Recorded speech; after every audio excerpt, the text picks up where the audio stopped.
vem comigo, né? Aí o cidadão, na hora, responde para ele: Senhor, permite-me ir antes enterrar meu pai. Ou seja, a primeira impressão que dá é que o pai do cidadão teria morrido e estava lá aguardando para ser enterrado. Não é? Parece justo ele ter falado isso para Jesus, não foi? Mas aí Jesus respondeu assim para ele: deixai aos mortos o cuidado de enterrar seus mortos. Mas, por vós, ide anunciar o reino de Deus. Não parece estranho isso? Jesus ter falado para uma pessoa que queria enterrar o pai, que era para deixar, quer dizer, mais confuso ainda, né? Deixar os mortos enterrar os mortos.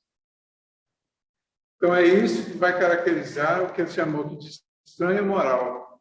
É um ensinamento que, literalmente, não faz sentido nenhum. Né? Fica totalmente confuso. Mas, interpretado, vai fazer sentido. Então, a explicação que os Espíritos deram aqui. Que podem significar essas palavras? Deixai aos mortos o cuidado de enterrar seus mortos. As considerações precedentes mostram, primeiro, que, na circunstância em que foram pronunciadas, não poderiam exprimir uma censura contra aquele que considera um dever de piedade filial ir enterrar seu pai. Elas encerram, porém, um sentido profundo que só um conhecimento mais completo da vida espiritual poderia fazer compreender. A vida espiritual, com efeito, é a verdadeira vida. É a vida normal do espírito. Sua existência terrestre não é senão transitória e passageira. É uma espécie de morte comparada ao esplendor e à atividade da vida espiritual. O corpo não é senão uma veste grosseira que reveste momentaneamente o espírito, verdadeira cadeia que o prende à gleba da terra e da qual se sente feliz de estar livre. O respeito que se tem pelos mortos não se prende à matéria, mas pela lembrança ao espírito ausente. É análogo àquele que se tem pelos objetos que lhe pertenceram, que tocou, e que aqueles que o amam guardam como relíquias. É o que esse homem não poderia compreender por si mesmo. Jesus lhe ensina dizendo: não vos inquieteis com o corpo. Então, é o que eles dizem que o que Jesus queria dizer. Não vos inquieteis com o corpo, mas pensai antes no Espírito. Ide ensinar o reino de Deus. Ide dizer aos homens que sua pátria não está na terra, mas no céu, porque lá somente está a verdadeira vida. Então, esse final aqui é o final do que os Espíritos disseram e seria o que Jesus quis dizer nessa recusa, vamos dizer assim. Né? Então, eu queria chamar a atenção para a prioridade de fazer o trabalho espiritual. E aqui há uma série de outras hipóteses. Por exemplo, quando um parente está muito doente, ele está bem próximo da morte, ele não morreu ainda, certo? Ele está doente. Um filho, por exemplo, que já sabe da situação do pai e sabe que ele está para morrer a qualquer momento, ele é convidado para fazer uma tarefa espiritual que ele sabe que vai demorar um tempo. Então, ele propõe esperar a morte do pai, consequentemente, o enterro, para depois, então, ele fazer essa tarefa. Mas ele teria dito, então, para Jesus, nessa hipótese, de que o pai dele ia ser enterrado quando morresse. Certo? É uma hipótese. né? E aí Jesus sabia que o pai dele ou ia demorar, né? Ia demorar a morrer, ou nem ia morrer, pelo menos por enquanto, né? Podia passar um tempo. Então, tem várias hipóteses aqui em termos de interpretação. Nós podemos buscar todas elas que são válidas, desde que elas nos façam entender o ensinamento e que, como ensinamento, passe a ter prioridade o que Jesus disse ou quis dizer nesse sentido. E essa mensagem é para nós. Um outro ponto importante também que tem nos evangelhos, de uma forma velada, no Evangelho de Mateus, no capítulo 10, Jesus, quando está dando instrução para os discípulos, aqueles que vão sair, os apóstolos, né? Que vão sair pregando o Evangelho, ele fala para eles para sair pregando o Evangelho, né? E fala para não procurar os gentios, não entrar na cidade dos samaritanos, ir antes às ovelhas perdidas da casa de Israel. E ao encontrar, pregar dizendo que o reino dos céus está próximo. Aí ele propõe assim: curai os enfermos, limpai os leprosos, expulsai os demônios, ressuscitai os mortos, de graça recebestes, de graça dai. O ponto aí é o ressuscitai os mortos. Já está hoje provado que não existe nenhum caso na história em que uma pessoa que realmente morreu voltou à vida, como se define ressurreição. Então, a conclusão que se chegou é que os 3 casos de ressurreição que Jesus fez não foram ressurreição de fato, como se define ressurreição. Repito. O que aconteceu? As pessoas, Lázaro, o filho da viúva de Naim e a filha de Jairo, que foram os 3 ressuscitados, eles estavam com a vitalidade quase zero, mas tinha vitalidade.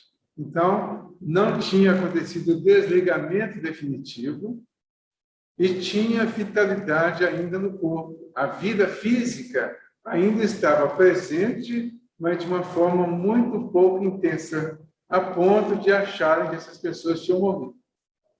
Jesus tinha um magnetismo muito forte. Ele tinha uma capacidade infinitamente maior do que a que todos nós temos hoje de atuação nas pessoas para ajudar e para curar. O que ele fez nos 3 casos? Ele foi nas pessoas que estavam possivelmente mortas, atuou no pouquinho de vitalidade que elas tinham e redobrou essa vitalidade a ponto de elas se levantarem imediatamente e continuar a vida. Então, ele não feriu nenhuma lei da natureza, ele só feriu as leis que ainda eram desconhecidas. Por isso ficou o milagre da ressurreição. Mas é onde que eu quero chegar. Quando ele fala para ressuscitar os mortos, já que ele não ressuscitou os mortos, nessa visão, a gente tem que arranjar uma outra explicação para isso. Então, o que aconteceu? Por que ele mandou ressuscitar os mortos? Se supor que nem ele ressuscitou, como que ele manda os discípulos ir ressuscitar mortos? Aí tem uma outra explicação, que é bem mais de acordo. Os mortos são todos aqueles que não estão vivendo a vida espiritual. São aqueles que não entenderam, que não acordaram, que não atinaram ainda para a vida espiritual. Estão espiritualmente mortos, fisicamente vivos. Então, eles estão, de fato, aparentemente vivos porque estão se movimentando. Mas, do ponto de vista do espírito, eles estão mortos, porque não vivem e não têm nenhuma noção da vida espiritual. O que é que ele propôs? Aí a gente volta, fala, quando encontrar as ovelhas perdidas da casa de Israel, ou seja, aquelas que estão espiritualmente mortas, vocês vão curar, né, os doentes, limpar os leprosos, ressuscitar os mortos. Ou seja, os mortos seriam todos aqueles que não atentaram para isso. O que nós fazemos hoje quando trazemos o Evangelho para as pessoas? Nós estamos ressuscitando mortos. Porque cada um que atenta para esse detalhe e começa a viver a vida espiritual está ressuscitando a si mesmo a partir do entendimento do Evangelho. Porque nós estamos buscando o entendimento de que somos espírito e não corpo. Então, eu não sou um espírito rebelde, né? Eu não tenho um espírito rebelde. Eu sou um espírito rebelde. Eu tenho um corpo, tenho casa, carro, dinheiro no banco, né? Não estou falando de mim, não estou falando de outras pessoas. Né? Então, eu tenho tudo que é externo. Sou aquilo que é interno. Então, eu sou espírito, invisível. Por ser espírito e por não ver e não considerar a minha condição de espírito, eu vivo e enfatizo muito mais a vida física, a vida material, as coisas materiais. Quando Lázaro está dentro do túmulo, era um túmulo de pedra, né? Ele estava dentro de uma gruta. Naquela época, o enterro não era igual hoje, né? Aquele lugarzinho estreitinho, fechadinho lá, né? E cheio de terra, não tem nem como fazer nada, né? Tinha 4 dias já. Né? Imagina hoje, 4 dias dentro de uma cova dessa aí, chega lá, está morto. Né? Se não tinha morrido antes, morreu asfixiado. Né? Mas ele foi com uma tranquilidade. Quando a Marta falou para ele, a Maria, né? Falou para ele que o Lázaro tinha morrido, e se ele estivesse lá, o Lázaro não tinha morrido, ele pergunta para ela onde que ele está. Ela fala para ele assim, já está com mau cheiro, tem 4 dias. Ele não dá a mínima. E vai até lá e vai todo mundo atrás. Ele chega, entra na gruta e chama o Lázaro. Diz, Lázaro, vem para fora. E o Lázaro se levanta, imediatamente, ainda todo amarrado, né? E vem para fora. O Lázaro, dentro da gruta, ele representa a nossa vida ainda envolvida pela matéria, representada pela pedra da gruta, envolvido totalmente pela matéria e sem nenhuma noção do mundo espiritual. A chegada de Jesus é a chegada para Lázaro, né? É a chegada dele para nós, nos convidando a sair do túmulo que nós entramos nele para voltar para a vida. A conversa de Jesus com esse cidadão aqui é exatamente essa. Ele chega para o rapaz e diz para ele que estava preocupado com as questões da vida física, do corpo físico, que precisava ser enterrado em algum momento. E Jesus fala para ele, deixando o ensinamento para nós. Deixai os mortos o cuidado de enterrar seus mortos. Quem são os mortos, então? Todos aqueles que ainda não estão atentos para a vida espiritual. Certo? Quem são os vivos? Do ponto de vista que Jesus quis chamar a atenção. Todos aqueles que já estão vivendo, de alguma forma, a vida espiritual. O convite dele para essa pessoa que nem tem nome, ele disse a um outro, uma pessoa, alguém. Né? Quem é esse alguém? Esse alguém somos todos nós que somos visitados por Jesus ou que vamos à procura dele. E quando chegamos à procura dele, hoje representado pelas religiões, pelas doutrinas, pelas mais diversas lideranças religiosas, que nós vamos procurar Jesus.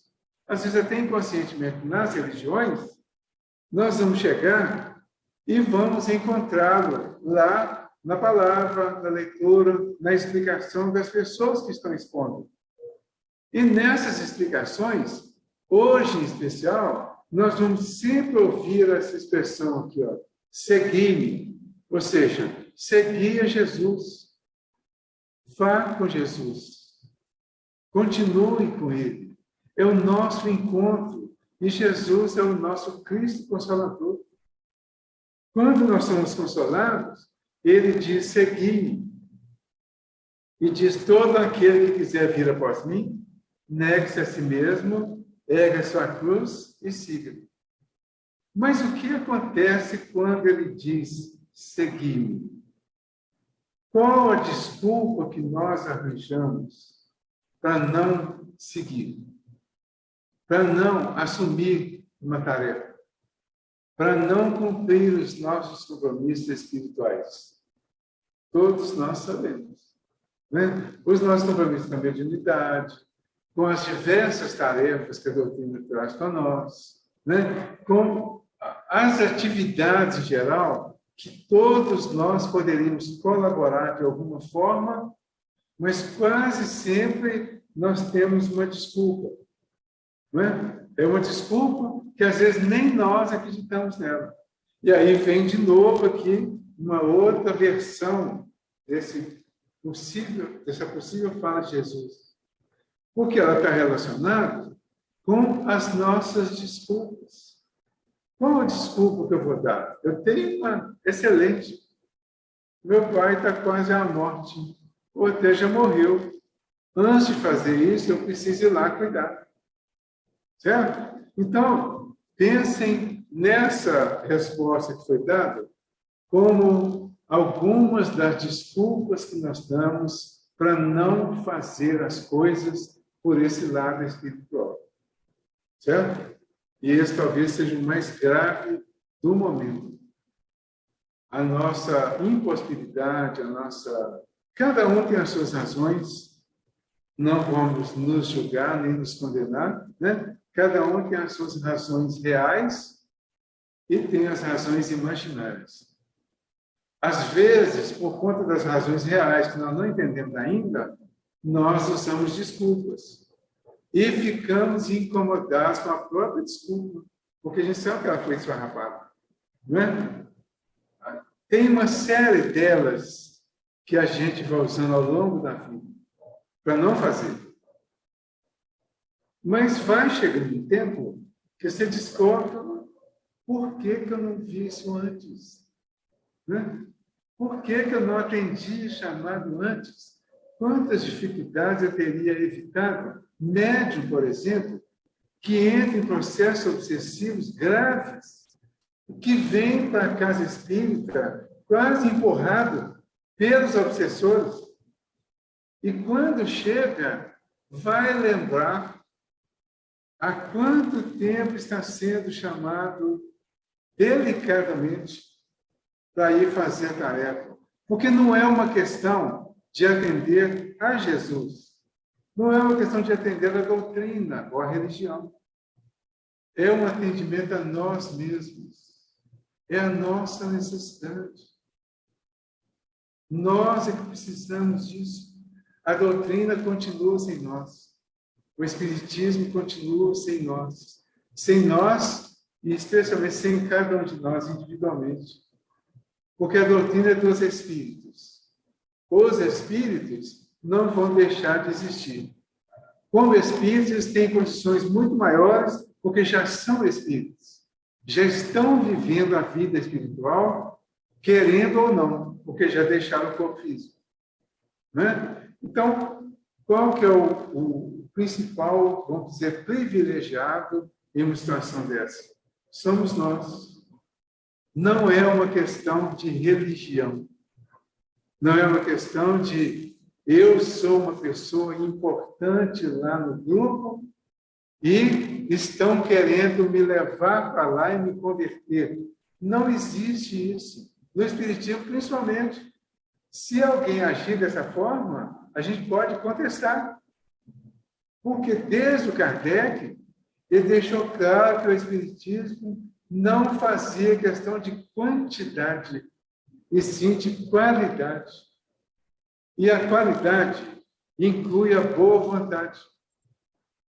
Então, a pessoa vai porque ela quer ir. E ela quer ir, às vezes, a princípio, porque precisa ir. Porque não tem outra opção. Aí ela vai. Quando ela toma um pezinho, ela começa a refletir, né? Ah, não tem nada a ver isso aqui, né? Foi coincidência, acaso, coisa parecida, né? Aí afasta. Até a coisa piorar e volta. Não é assim? Acho que a maioria de nós já viveu isso, né? Aquele desânimo, às vezes. Aí você fica 1 mês, 2 meses, 1 ano afastado. Depois volta de novo. Tem um monte de gente que acontece isso, né?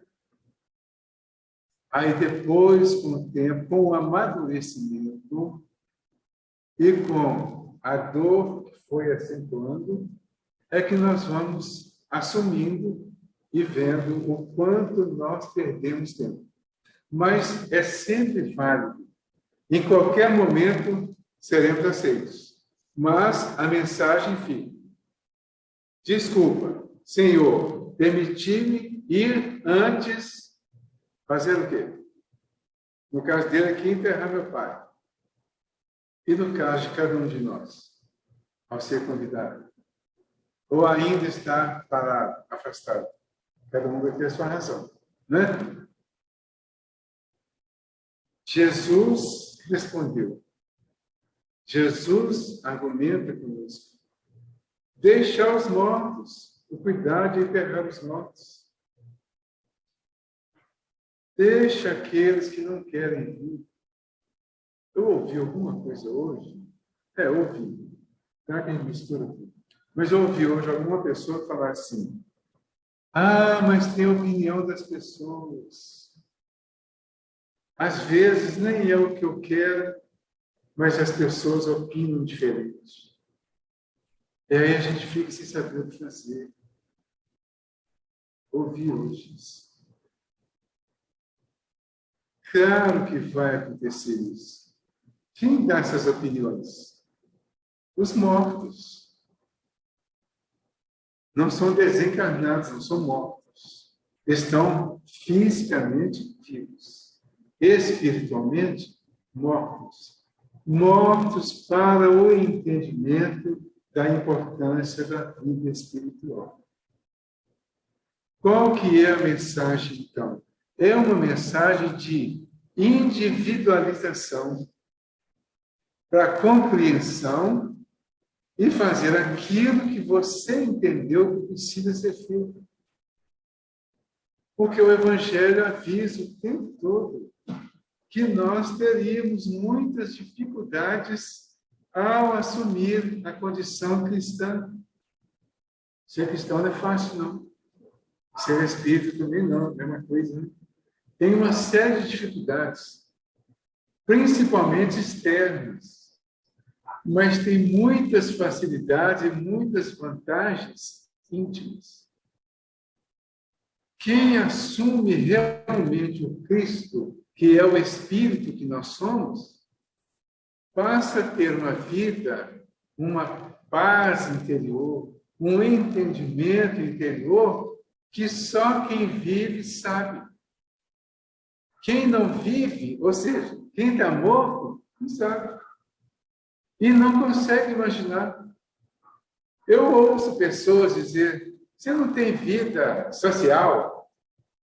Eu escuto isso direto. Você não tem vida social? Deus me livre de ter que fazer isso que você faz. Vou falar o quê? Está certo, é isso mesmo. Eu sofro demais para fazer isso. Né? É um esforço, um sacrifício terrível. Eu que não quero ser espírita para fazer isso. Mas não preciso fazer o que eu faço, nem como eu faço. Precisa fazer alguma coisa. Não é quantidade, é qualidade, é intensidade no pouco que faz. Né? Por quê? Mas quem diz isso? Vocês entenderam assim, como que a mensagem dos mortos vai ficando clara? Como que isso passa realmente a ser um símbolo das pessoas que não atentaram ainda para essa realidade? Mas precisamos respeitar as pessoas que pensam assim, que ainda estão pensando assim. Não é uma questão pejorativa dizer os mortos, é os mortos no sentido bíblico, no sentido evangélico, no sentido simbólico, no sentido de não terem ainda entendido a importância e a necessidade desse crescimento espiritual. Isso acontece lá fora e acontece aqui dentro. Dentro das nossas casas de oração, dentro dos nossos centros espíritas, das igrejas, todas as igrejas, dentro das comunidades ditas cristãs, muitas pessoas ainda estão mortas nesse sentido. Porque não é só ler o Evangelho, não é só frequentar a casa, a igreja. Eu cumpro a minha obrigação. Todo domingo eu vou à missa. Certo? Toda terça-feira eu estou lá no cantinho. Mudou o quê? Melhorou o quê? Avaliação permanente, pessoal. Tem que melhorar alguma coisa. Para ter valido a pena. Para consolar na hora do desespero. Para tranquilizar na hora da morte própria ou de alguém, morte de fato, né? Morte física. É preciso que a gente tenha assimilado. E, às vezes, não é assim a questão assim. A pessoa leu, mas não entendeu. Não, tem muita gente que lê e entende. Explica, ensina. Mas tem momentos que o ensinamento é como se não existisse para essa pessoa, só serve para outros. Quem leu o livro Voltei é a história de um diretor da FEB, pregador espírita, doutrinador em reuniões mediúnicas, pessoa colaboradora de tarefas espíritas, de casas espíritas. Esse cidadão veio em Pedro Leopoldo, e ele era muito rico. Ele veio em Pedro Leopoldo, viu a pobreza que o Chico vivia, ficou muito comovido com a pobreza do Chico. Eu tinha bondade no coração dele, tinha sensibilidade, né? Ajudou o Chico na visão dele. Ele fez um cheque que o Chico não sabe o valor do cheque, mas era muito alto, segundo informaram. Mandou o cheque para o Chico. O Chico tinha lido uma carta do presidente da FEB, falando da dificuldade da FEB na edição dos livros, porque não tinha os equipamentos necessários. Você já imagina o que o Chico fez, né? Pegou o cheque e repassou para a FEB.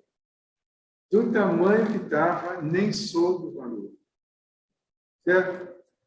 Houve um certo desconforto na família do doador, que é esse que ditou o livro Voltei. Ele se intitulou lá Irmão Jacó, né? Acho que é esse mesmo, Irmão Jacó. Mas o nome dele aqui era outro. Ele conta que lá no plano espiritual, ele estava relativamente bem, né? Amparado, mas estava em contato, às vezes, com espíritos muito elevados, que eram pessoas que tinham convivido com ele lá na FEB. E um dia ele soube que um deles tinha que se materializar para ser visto por ele e conviver com ele por algum tempo. E um dia, olhando para ele, olhando para os outros, ele viu a pouca luz que tinha. E chegou à conclusão que essa pouca luz era resultado da não vivência do que pregou para os outros, do que ensinou. Então, tudo isso existe nos diversos lugares. E, nessas diversas situações, nós estamos demonstrando o quanto estamos mais ou menos mortos, no sentido evangélico. A proposta, então, aqui é, ao entender essa mensagem do Evangelho de hoje, que nós possamos, mas por vós, ide anunciar o reino de Deus. Ide vivenciar o aprendizado espiritual que está recebendo. Ide viver a sua vida como espírito e vá descobrindo cada vez mais, crescendo cada vez mais nesse conhecimento e nessa vivência. Porque quando chegarmos à vida espiritual, vamos esquecer muita coisa que não ficou consolidada aqui em forma de aprendizado. Estava vendo essa semana o filme E a Vida Continua, que é do livro do André Luiz, é o último livro da série André Luiz, E a Vida Continua. O Ernesto, que foi o cidadão lá, vamos dizer, o ator principal, né? Ele, quando soube que estava doente, muito doente, e que a chance de ele sobreviver era muito pequena, ele começou a ler. Ele fala que começou a ler sobre espiritualismo, mas ele estava lendo sobre espiritismo mesmo. Leu muita coisa, assimilou muita coisa. Na conversa inicial dele no encontro lá, desse século por acaso, né? Nessa conversa ele falou muita coisa que ele leu sobre espiritismo. Mas quando ele acordou no plano espiritual, ele não lembrou de nada disso. Porque não tinha consolidado ainda o conhecimento. Ele não tinha vivenciado ainda. Ele estava lendo, estava passando para frente, mas ele não tinha uma crença consolidada daquilo que ele estava falando antes, porque era uma leitura inicial. Passou a vida toda, certamente, vivendo a vida material, morto, e estava no início do processo do despertar.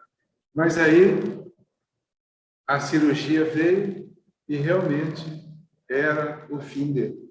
Fim físico. Né? Aí ele vai recomeçar tudo o plano espiritual. Então vamos fazer um pouquinho de cada vez. Não é um pouquinho o resto da vida, não. Vamos fazer o que for possível, nos esforçando para fazer um pouquinho na lei. Aí nós vamos atingir esse objetivo de viver bem aqui, viver em paz aqui, apesar das dificuldades, e chegar no plano espiritual numa condição muito melhor, muito mais tranquila. E isso vai depender da religião que nós temos. Né? Então, agora nós vamos encerrar.